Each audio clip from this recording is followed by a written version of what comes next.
What's going on, you guys? Welcome on back to the channel. Now, with the Infinity Castle movies now on the horizon, it's time that I talk about a character that is going to be benefiting the most from these movies, okay?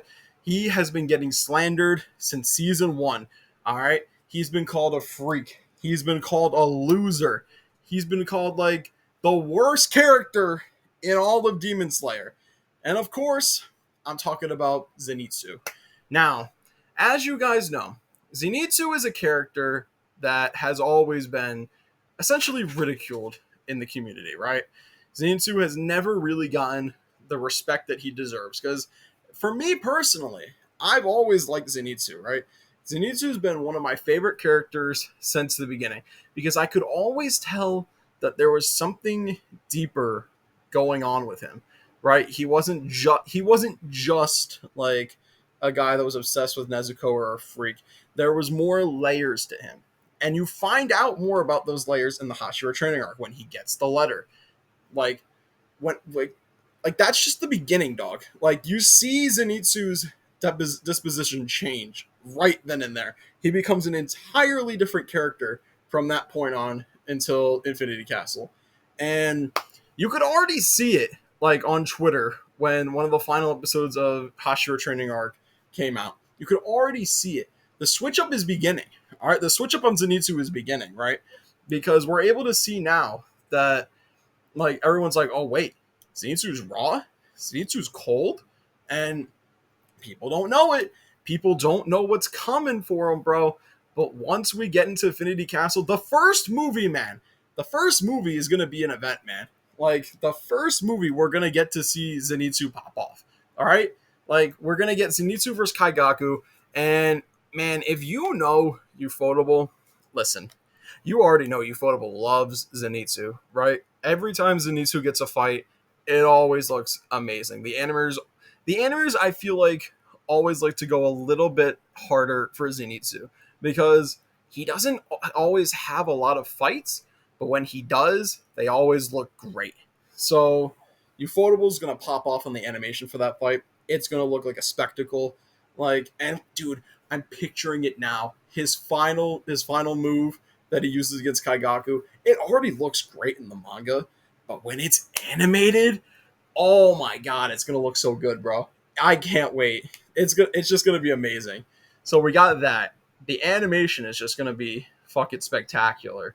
But what I'm also looking forward to is I hope that they, as I said in my previous video, I hope they expand on the fight and make it a little bit longer because in the manga, it's very short.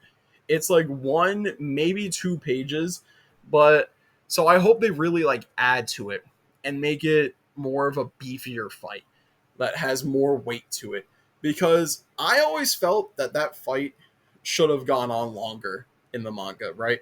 Like I felt like I felt like it could have, like I said, it felt like it could have gone on longer. Like, so what I think they're going to do is they're going to put in some anime canon moments to extend that fight and really give it that emotional hook that I feel like it could benefit from. Because while I personally connected to the Zenitsu Kaigaku fight, many other people might not. So I feel like they're going to need that emotional hook to get people invested. And what a better way than expanding on their master? Maybe what they could do actually that I think could be very interesting for them to do for the adaptation is instead of just focusing solely on Zenitsu and Kaigaku and the master is just like he's the main reason why they're fighting, but what I think they could do is they can make the master more prevalent in the fight as a whole.